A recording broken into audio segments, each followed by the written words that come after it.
മലയാളം, തെലുങ്കു, ഹിന്ദി എന്നീ ഭാഷകളിൽ മികച്ച പ്രകടനങ്ങളുമായി തന്റേതായ സ്ഥാനമുറപ്പിച്ച നടനാണ് ദുൽഖർ സൽമാൻ. ഇപ്പോൾ ഇത് പുതിയൊരു അവിശ്വസനീയമായ ഒരു സാധാരണക്കാരന്റെ കഥ പറയുന്ന ചിത്രമായ ലക്കി ഭാസ്കറിലൂടെ ദുൽഖർ വരികയാണ്.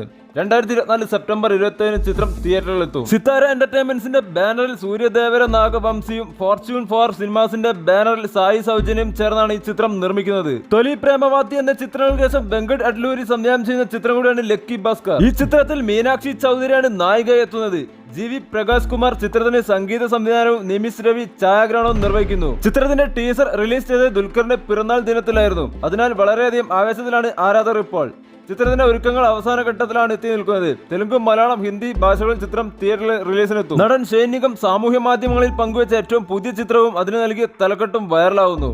തലയിൽ കഫിയ ധരിച്ച ചിത്രത്തിന് സുഡാപ്പി ഫ്രം ഇന്ത്യ എന്ന തലക്കെട്ടാണ് താരം നൽകിയിരിക്കുന്നത്. ഇൻസ്റ്റാഗ്രാം സ്റ്റോറിയായി പങ്കുവച്ച ചിത്രം നിമിഷങ്ങൾക്കുള്ളിൽ ആരാധകരും വിമർശകരും ഒരുപോലെ ഏറ്റെടുത്തു കഴിഞ്ഞു.